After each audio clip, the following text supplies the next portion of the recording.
4장 3절 19강 예수 그리스도를 3 예수 그리스도는 우리 기독교 신앙의 중심입니다. 중심이라는 표현이 어색할 정도로 당연한 이야기입니다.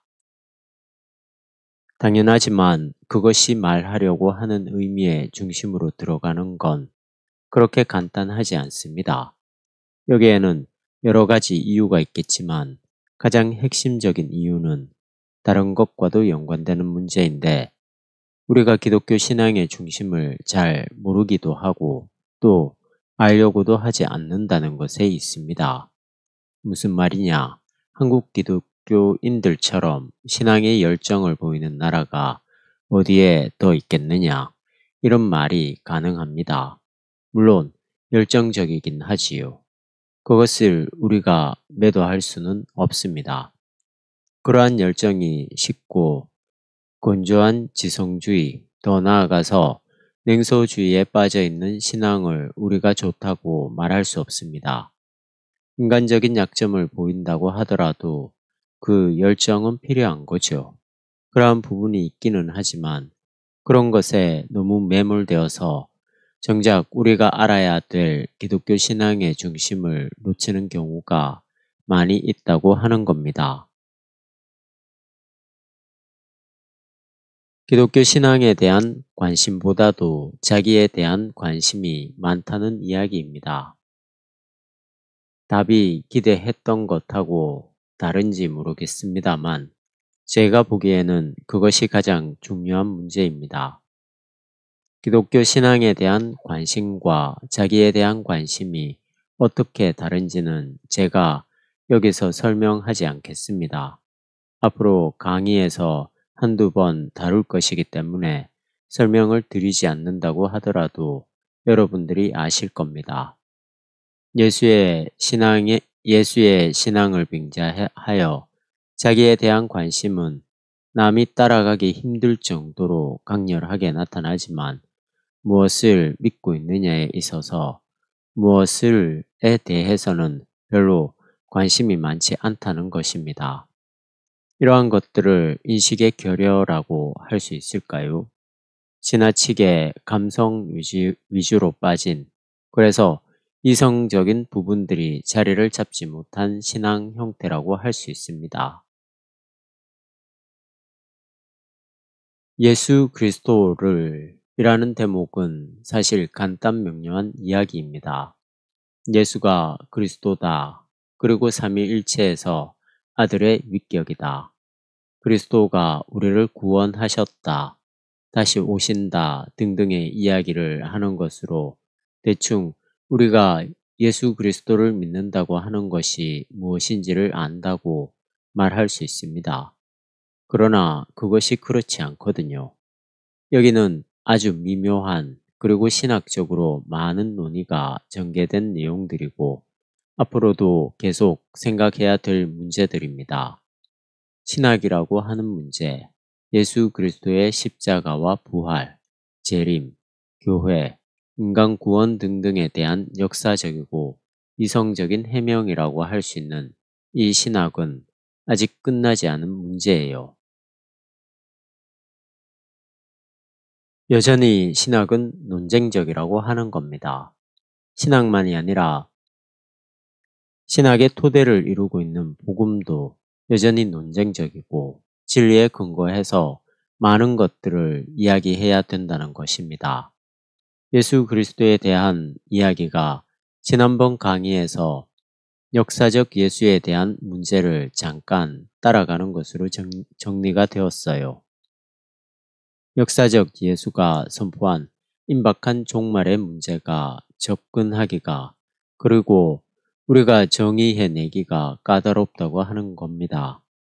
예수님이 말씀하신 종말은 일어나지 않았잖아요. 그러니까 역사적 예수의 가르침, 기대, 이러한 것들이 실패한 것이 아니냐. 그렇다면 그런 예수의 기독교 신앙의 중심을 놓는다고 하는 것은 오히려 기독교 신앙이 위기에 빠질 수 있는 계기가 될 수 있다는 말이기도 합니다. 그러니까 역사적 예수에 있는 문제들은 가능한 좀 줄이고 캐리그마의 그리스도, 그리고 그를 믿고 있는 실존적 우리의 삶들, 이런 것에 초점을 맞추어야 하지 않느냐 하는 요구들이 끊임없이 있었던 거죠.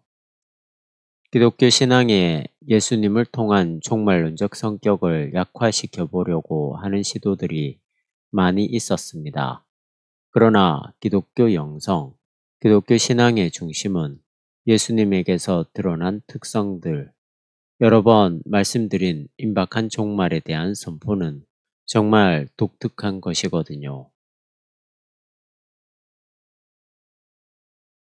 그리고 그런 것은 우리에게 아직 현실로 나타나지 않았기 때문에 오히려 부정될 수 있는 요소들도 갖추고 있습니다. 그러나 그러한 것들을 기독교 신앙은 포기하지 않고 오히려 꼭 붙들고 있었다는 겁니다. 우리는 예수에 대해서 무엇을 알 수 있는가? 역사 연구는 일종의 몇몇 완성된 예수의 전기를 더 이상 생각할 수 없겠다. 과거에는 복음서에서 상호 연관적으로 잘 짜인 예수에 대한 정기적 사실 보도를 접근할 수 있다고 생각했지만 지금은 그렇지 못하다. 복음서 기자들에 의해 차례대로 보도된 예수 활동의 공적인 사건은 그 어떤 정기적 가치도 지니지 않는다.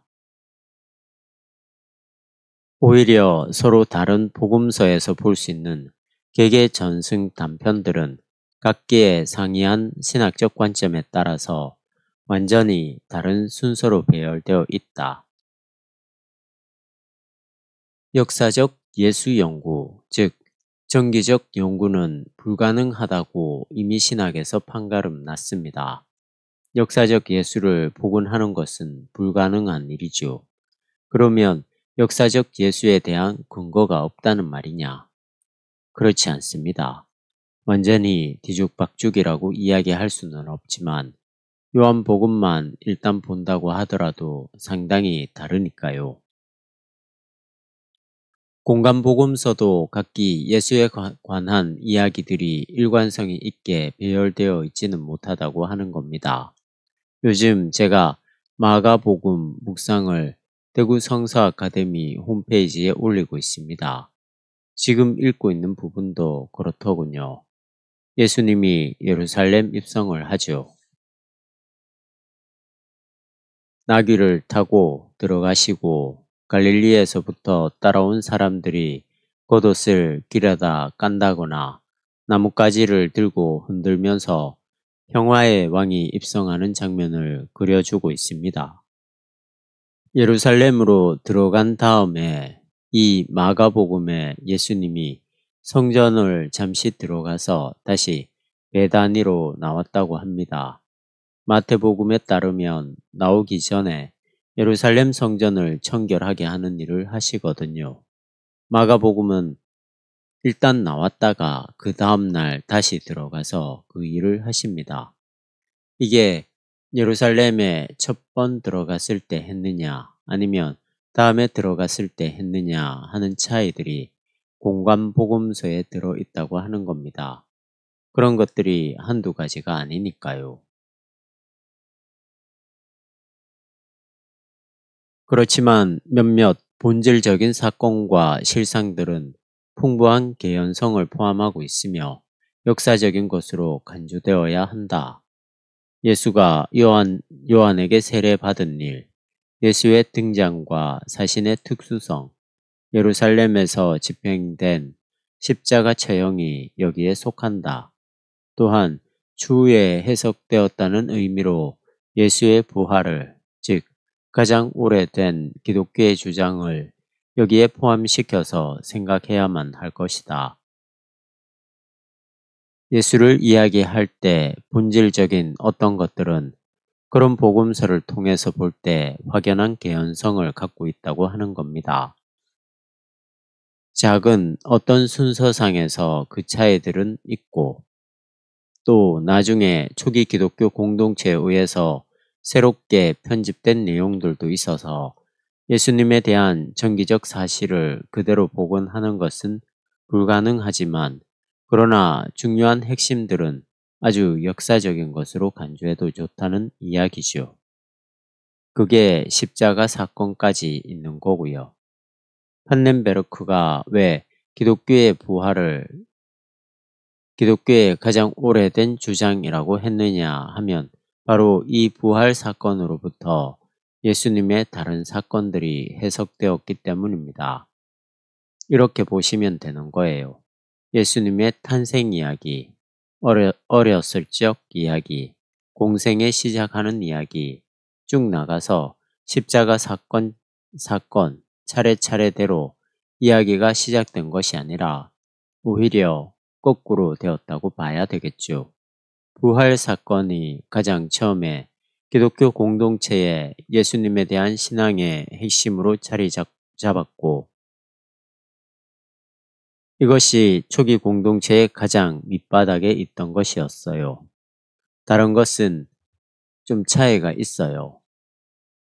예수님의 탄생이 어느 정도 알려진 공동체도 있었고 알려지지 못한 공동체도 있었습니다. 그러니까 그것은 그렇게 중요하지 않은 거죠. 그러나 부활 사건만은 모든 기독교 공동체에 똑같이 중요한 것으로 자리 잡았습니다. 그런 면에서 판넨베르크가 부활을 가장 오래된 기독교의 주장이라고 표현한 것입니다. 이것도 예수님의 본질과 예수님의 하나님 나라 선포와 예수님의 운명을 이야기할 때 핵심적이면서 동시에 역사적인 사건으로 보아야 된다 이거죠. 지금 판넨베르크가 말하려는 것은 예수 그리스도에 대한 기독교 신앙이 담아내려고 하는 근본이 뭐냐는 것입니다. 그게 그렇게 간단한 문제가 아니기 때문에 신학적으로 논쟁되었던 역사적 예수, 케르그마 예수 등등 그러한 것들을 끌어들이면서 설명하고 있어요. 사실 이러한 내용들은 평신도들이 따라가기가 쉽지는 않을 겁니다. 기독교 신앙이라고 하는 것은 예수 믿고 구원받자고 하는 것이 아니냐. 왜 거기에 예수에 대한 캐리그마, 실존적 경험, 또 감정 중심의 신앙, 이러한 등등에 대한 이야기들이 필요하냐 하는 반론이 가능합니다. 제가 강의 앞부분에서 이야기한 것이기 때문에 다시 반복할 생각이 없습니다. 지금 예수님에 대한 역사적인 내용들의 핵심이 뭔가를 이야기하려고 하는데 여기서 말하는 역사적이라고 하는 것은 정기를 회복한다고 하는 차원은 아닌 겁니다. 그게 좀 어려운 것이죠. 복음서 기자들은 정기 작가는 아니거든요. 정기는 아니지만 확실한 역사적 사건이 뭐냐 하는 것이죠. 예수님에게 일어난 역사적 사건이 뭐냐 그걸 보려고 하는 것이죠. 제가 다른 때 사용한 용어로 말을 하자면 예수님의 역사라고 하는 것은 실증적인 역사가 아니라 생계로서의 역사, 해석된 역사라고 할 수 있습니다. 없는 것을 있는 것처럼 해석한 것이 아니라 표면적인 사실의 역사를 뚫고 들어가서 모든 역사를 오히려 가능하게 하는 권원적인 역사라고 할 수 있죠.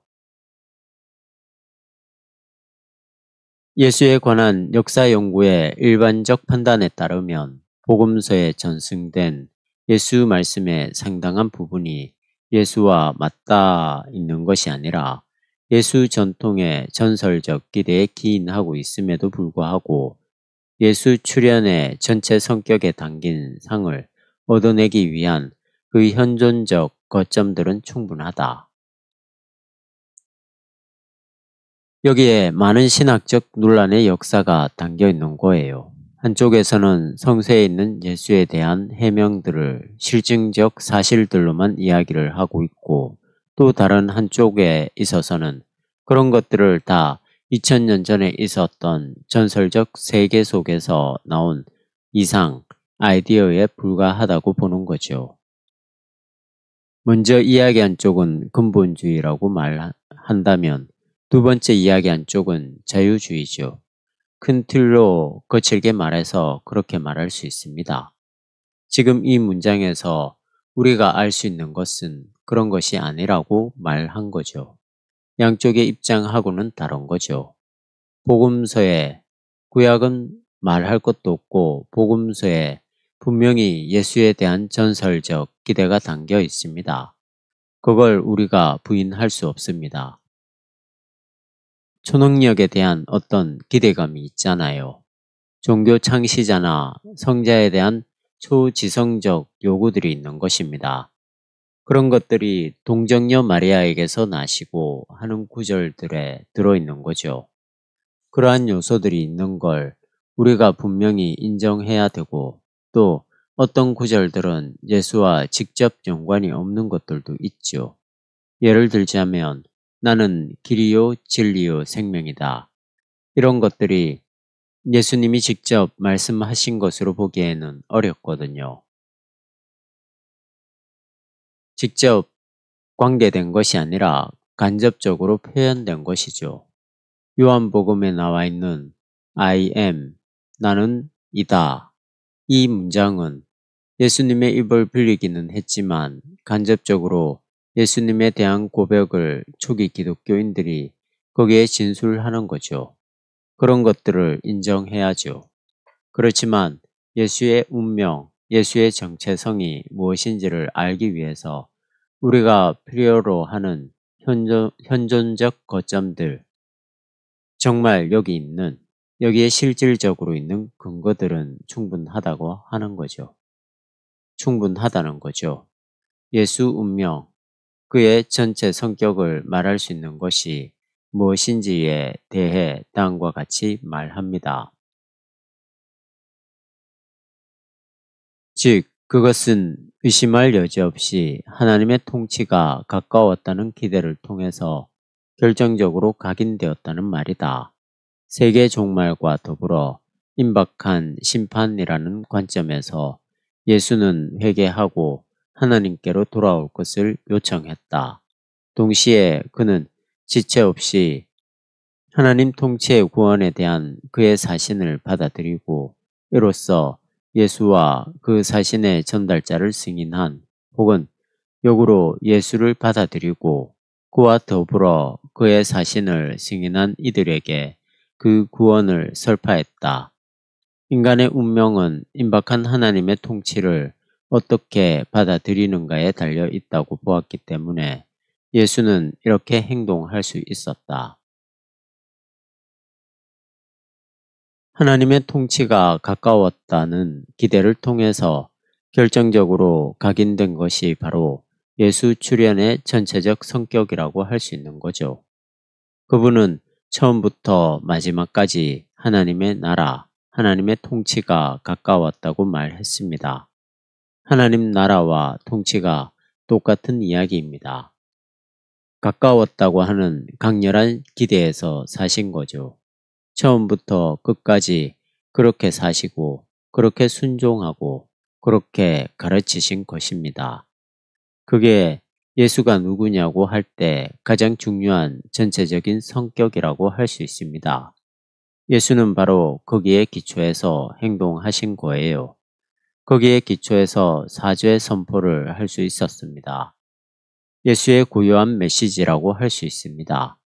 그게 이제 유대인들과 충돌한 거죠. 말하자면 하나님의 통치가 무조건적이었기 때문에 예수는 이에 근거해서 구원을 선포할 수 있었다. 또한 예수는 이미 인간에 대한 아버지의 사랑이 명시적으로 분명하다는 사실을 발견했다. 무조건적이라고 하는 것을 여러분들이 꼭 기억하셔야 됩니다. 하나님의 통치는 그 사람이 바리새인인지 죄인인지 상관이 없고 그 사람이 교인이냐 도덕적이냐 이성애자냐 동성애자냐 이런 것은 아무 상관이 없는 거죠. 또 끌고 나가게 되면 그가 기독교인이냐 아니냐와도 역시 상관이 없는 거죠. 무조건적인 통치인 거예요. 유대인들에게는 도저히 용납될 수 없는 그런 예수님의 가르침이었습니다. 여러분들이 조금 더 깊이 생각하셔야 되겠습니다.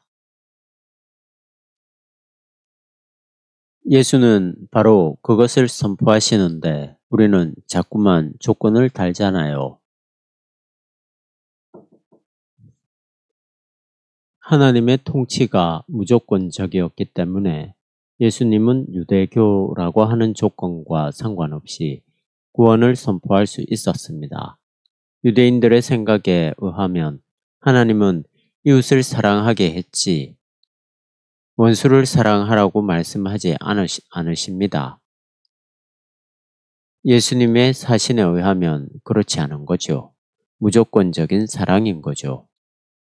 그러나 종말론적 희망과 그것에 상응하는 예수의 태도가 구원받을 수 있는 유일한 증거가 됨으로써 그는 유대의 전통적 율법 종교와 정반대의 길로 접어들었는데 이 율법 종교는 율법과 율법 실행을 도리할 구원에 참여할 증거로 생각하고 있었다. 따라서 예수는 결국 유대교 고위층으로부터 정죄당하고 죽임을 당하게 되었다.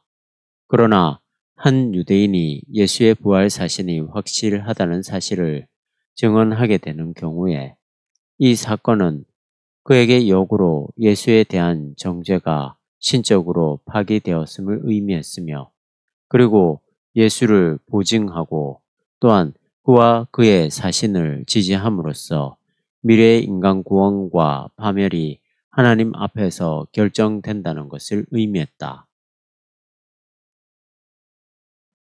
예수님이 말씀하신 종말론적인 희망과 그것에 상응하는 그것에 근거한 예수님의 태도들이 구원의 유일한 증거이자 기준이 된 거죠. 그렇기 때문에 율법이 구원의 증거로 자리 잡은 유대교와 충돌할 수밖에 없었습니다. 유대교에 의해서 예수님이 처형당했는데 그것이 무엇을 의미하는가에 대한 설명입니다.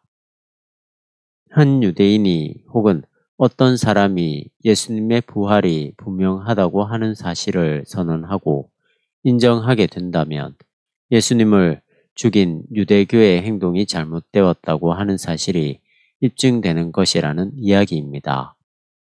예수를 처형한 유대교 고위 성직자들은 예수가 신성 모독을 저질렀다고 하는 선고를 내린 거잖아요. 그 결과 십자가 죽음까지 이르지 않았습니까? 예수님이 십자가에서 죽은 이후에 죽은 자 가운데서 부활한 것이 분명하다고 한다면 예수에 대한 유대인들의 사형 선고는 잘못된 거죠. 하나님으로부터 잘못된 것으로 인정받은 거라는 이야기입니다. 인간이 파멸당하느냐 구원받느냐 하는 문제가 예수의 복음 선포를 어떻게 받아들이느냐에 따라서 결정되었다고 하는 것입니다. 지금까지 이야기가 논리적으로 큰 무리가 없지요. 여러분이 받아들이느냐 받아들이지 않느냐는 둘째치고 설명 자체는 무리가 없습니다.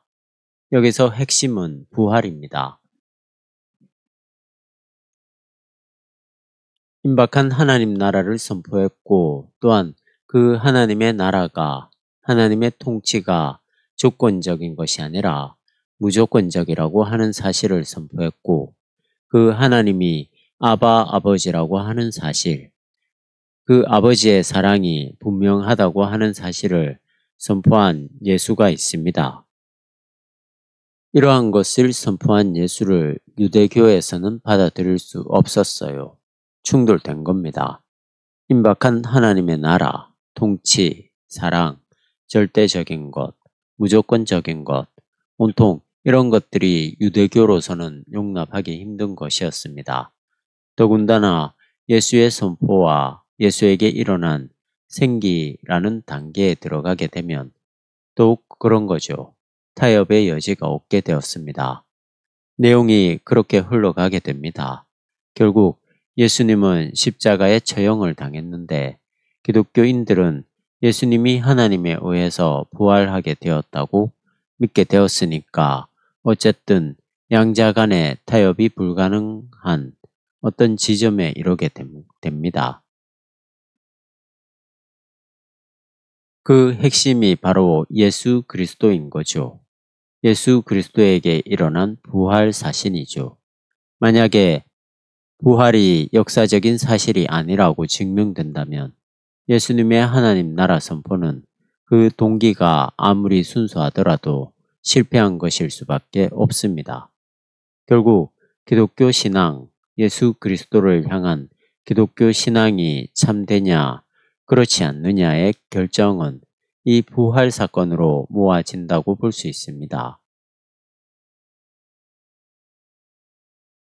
하나님 자신이 예수의 부활을 통해서 이러한 사실을 확증했다는 전제하에서 예수는 분명히 인간이 하나님의 통치에 일치하고 있는지 아닌지에 대한 증거로서 인정된다.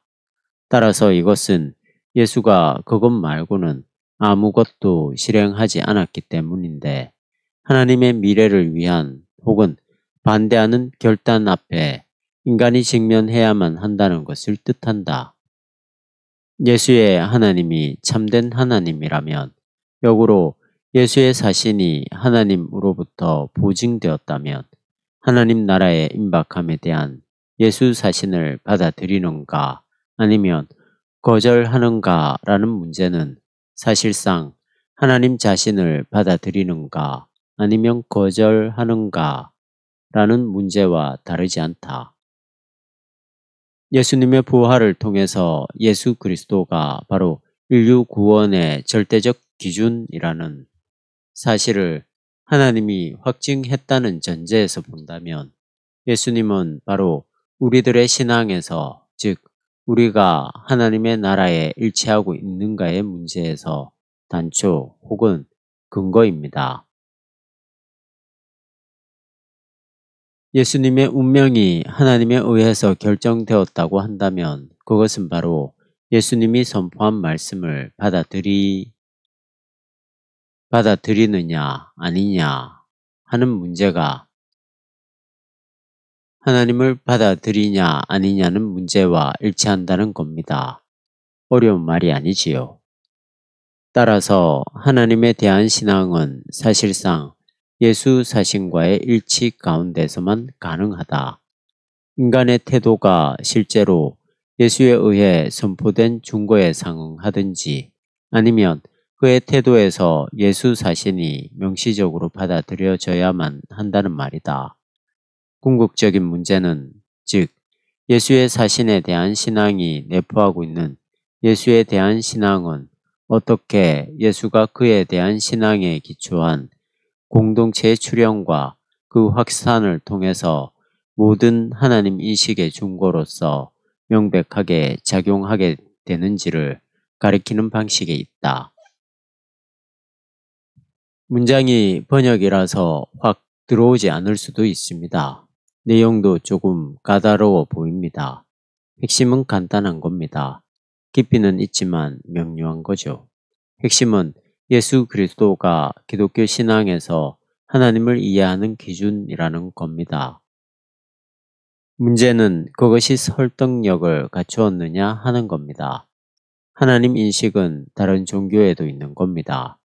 이슬람교나 유대교나 그 외에도 좀 거리가 먼 다른 종교들에서도 절대자에 대한 인식이 있는데 여기서 예수가 바로 중심이라고 하는 것을 어떻게 해명해 낼 수 있느냐 하는 거죠. 그러나 하나님에 대한 예수의 신뢰 그리고 이 하나님으로부터 보냄받은 자인 예수 자신에 대한 신뢰는 근대적 의식에서 살고 있는 현대인들에게 여전히 명명백백한 가능성인가? 세계의 종말의 임박에 대한 기대와 하나님의 통치 영역에서 일어날 창조의 우주적 변형이 임박했다는 기대는 자연과학의 확실한 결과들을 지향하는 세계 인식과 일치하지 않는 것이 아닐까. 그리고 예수의 그 기대는 이미 세계의 종말이 예수 시대가 지난 후에도 발생하지 않았다는 사실을 통해서 부정되는 것은 아닌가. 따라서 만약 예수를 여전히 확신하고자 한다면 이러한 열광적 임박에 대한 기대와의 연결고리를 포기하고 예수의 주장을 구체화하려고 시도하지도 말아야만 하는가. 자연과학적 사실주의 혹은 실증적 역사주의 이런 데에 물들어 있는 사람들은 예수가 말한 임박한 하나님의 나라, 우주적 변형에 대한 그런 희망들을 가볍게 볼 겁니다. 우리가 그들에게 어떤 대답을 할 수 있을까요? 종말의 지연으로 인해 예수님이 말씀하신 임박한 종말은 부정되는 것은 아닐까요? 보기에 따라서 아주 곤혹스러운 상황입니다. 이런 상황을 벗어나기 위해서 정면 돌파가 아니라 우회로를 찾으려는 시도가 기독교 역사에서 자주 일어났습니다. 그런 편법이에요. 실라이어 마허가 말하는 절대 의존의 감정이나 불트만이 말하는 캐리그마의 영성에 머무는 거지요. 실존적 신앙 경험에만 머무는 것이 오히려 낫지 않는가 하는 질문을 할 수 있습니다. 이런 시도가 이해 안 되는 건 아니에요. 예수가 선포한 하나님의 나라, 우주적 변형에 대한 신앙과 기대들이 현대 사상과 상응하지 않는 상황에서 자칫하면 기독교 신앙 자체가 근본적으로 부정될 위험성이 있다는 거죠. 판넨베르크는 그러지 말아야 된다고 봅니다. 이런 것이 비록 현대의식의 걸림돌로 작용한다고 하더라도 이것을 포기하면 기독교 신앙 자체가 무너진다고 하는 거죠. 임박한 하나님 나라에 대한 예수의 선포를 느슨하게 만들면 기독교가 왜곡될 수 있다는 겁니다. 지금도 얼마나 많이 그러고 있어요. 예수 믿으면 우리 마음이 평안해지고 온갖 근심, 걱정도 없어지고 이 세상에서 행복하게 살 수 있다는 주장들이 있잖아요. 심지어 웃으면 복이 와요 정도의 차원에서 기독교 신앙을 변증하려고 하는 사람들도 많이 있지 않습니까? 실제로 지성적인 교회에서도 그런 설교가 많이 선포됩니다. 여러분들도 그런 경험이 많이 있을 거예요. 웃음이 우리들에게 주는 정신적 혜택, 그런 것들을 많이 나열해요. 웃으면 뭐가 없어지고 뭐가 생기고 기독교 신앙은 우리들에게 웃음을 준다는 식으로 기독교 신앙을 일종의 정신적 스트레스를 해소하는 도구로 이용할 수 있는 거죠. 또한 처세술로 이야기할 수도 있는 겁니다. 그렇게 하면 오히려 현대인들에게 어필할 수 있어요. 판넨베르크는 그게 아니라고 하는 거죠. 비록 걸림돌이고 불안하다고 하더라도 그것을 놓치지 말아야 된다는 겁니다. 거기에는 두 가지 요소가 들어가 있군요. 그게 기독교의 정체성, 본질이기 때문에 그렇기도 하고 그것이 보편타당한 진리이기 때문에 그런 겁니다. 이 두 가지 문제예요. 기독교의 고유한 정체성이 때에 따라서는 세상에서 걸림돌이기도 하고 위기일 수도 있어요. 그러나 그것이 아주 고유하고 독특하지만 보편적인 진리의 성격을 확실하게 갖고 있다고 하는 이야기입니다.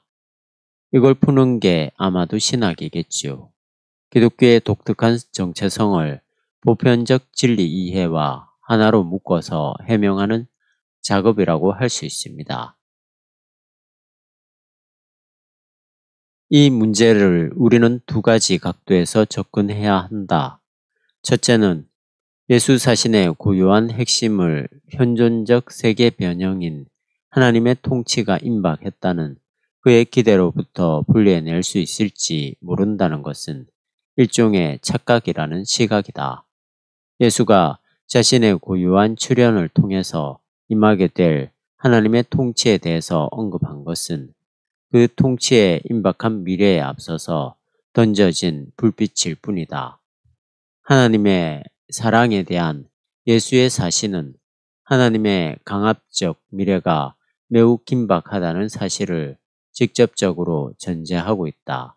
즉, 예수의 경우에 하나님의 사랑은 가까운 하나님의 통치를 선포하기 위해서 주어진 자신의 특별한 사명에서 명백해졌다. 왜냐하면 이러한 선포는 하나님의 통치에 의한 구원에 참여하기 위해서 허락된 하나님의 배려이기 때문이며 특히 예수가 약속한 무조건적인 용서를 가능하게 했기 때문이다. 이와 같은 예수 자신의 모든 내용이 담고 있는 궁극적 기초는 하나님의 통치가 임박했다는 그의 현실적 기대에 놓여 있기 때문에 그 임박에 대한 하나님 나라 임박에 대한 기대의 지평이 떨어져 나가게 된다면 그가 스스로 보여주려고 한 그 어떤 말이나 생각도 아무 의미가 없게 된다. 또한 신앙은 더 이상 예수가 아니라 예수 이름에 전가된 자기가 만든 외형적 상과만 관계를 갖게 된다. 예수를 아주 뛰어난 휴머니스트였다는 식으로 이야기하면 신앙의 본질이 훼손되는 겁니다.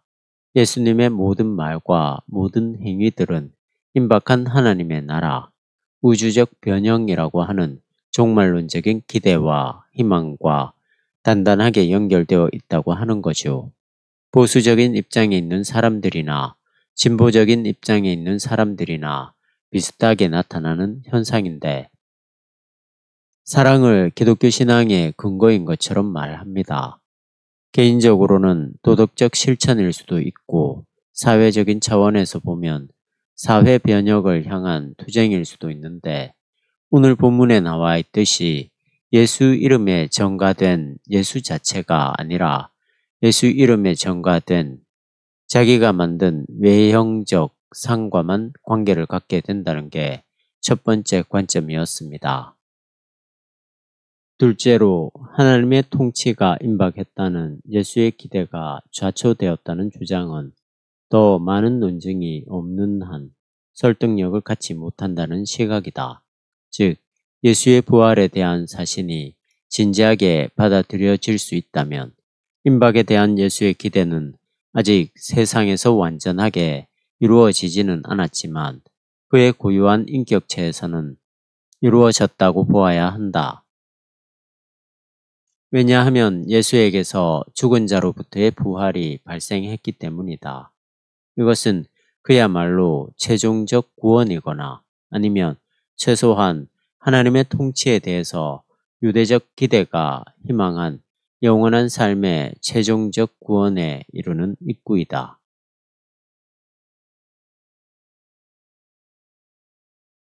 예수의 하나님 나라 선포와 거리를 두고 다른 쪽으로도 신앙의 토대를 확보해야 된다는 이 주장의 밑바닥에는 예수가 선포한 종말론적인 하나님 통치에 대한 기대가 실패했다는 생각이 놓여 있습니다. 그것은 설득력이 없고 그것을 논증하려면 더 많은 증거가 필요하다는 겁니다. 죽은 자로부터 부활 말이죠. 비록 이 세상에 하나님의 나라가 완전하게 실현되지는 않았지만 예수에게서는 이루어진 것으로 봐야 하는 거죠. 부활이 확실하다는 것이죠. 그 부활이야말로 하나님 나라의 실천이라는 겁니다. 이 사건이 예수에게서 발생했다면 최소한 그의 인격체에서 이미 완성된 것이다. 신적인 권능에 대한 그의 요구는 어떤 임의적인 기적을 통해서 강화되는 게 아니라 그에 의해 임박한 것으로 기대된 하나님의 통치가 이루어낼 구원 현실성이 성취됨으로써 강화된다. 이러한 성취는 확실히 그에게서만 발생되었다. 그렇기 때문에 이 성취는 여느 약속이나 기대와 구별된다. 반면에 우리가 예수의 부활 사신을 사실로 받아들여도 된다면 그가 하나님 통치의 임박에 대해서 착각했다고 더 이상 단정적으로 말할 수는 없다. 그리고 예수에게서 발생한 죽은 자로부터의 부활은 바울이 말했던 대로 우리의 이 세상이 얼마나 오래 존속하는가에 대한 질문과는 전혀 상관없이 이러한 동일한 사건이 예수를 믿고 있는 모든 이들에게 발생할 수 있으며 그렇게 되리라는 사실을 보증한다. 현실로는 이루어지지 않았다고 하더라도 그것 때문에 예수의 그 하나님의 임박한 통치에 대한 기대가 실패했다고 볼 수 없다. 이미 그의 부활로서 그것이 일어났기 때문이라고 하는 거죠. 신학적 용어로 선치되었기 때문에라고 하는 거죠. 2000년 동안 하나님의 나라가 이 땅에 완전하게 실현되지 않았기 때문에 예수님의 하나님 나라 선포가 혹은 하나님 나라가 일어난다고 하는 사실에 대한 기대가 잘못되었다고 하는 주장은 설득력이 없다고 하는 말입니다. 그건 예수의 부활, 죽은 자로부터의 부활에 근거한 문제죠. 죽은 자로부터의 부활을 완전히 폐기 처분할 수 있다면 그들의 주장은 설득력을 갖는 거죠. 결국 기독교 신앙이 옳으냐 그르냐는 문제의 핵심은 옳으냐 그르냐라는 문제의 핵심은 예수의 부활에 있습니다. 바울도 그런 차원에서 말했고요. 그렇게 되면 이건 완전히 어떻게 보면 부활이라고 하는 예수진을 치고 진리투쟁을 하는 거거든요. 부활은 그렇게 확실하지 않은 건데 그것을 기독교 신앙의 토대로 삼게 된다면 그건 참 불안하지만 그렇지 않다는 그 맥락 속으로 들어가는 것이 신학이고 영성이기도 합니다. 부활 문제는 뒤에 또 나오게 될 거예요. 사도신경에 들어있으니까요. 틈틈이 그러한 내용이 각 장에 나올 테니까 귀를 기울여 보십시오. 지금 여러분들은 기독교 신앙의 막다른 골목으로 들어온 거예요. 막다른 골목이라기보다는 피할 수 없는 외나무 다리군요.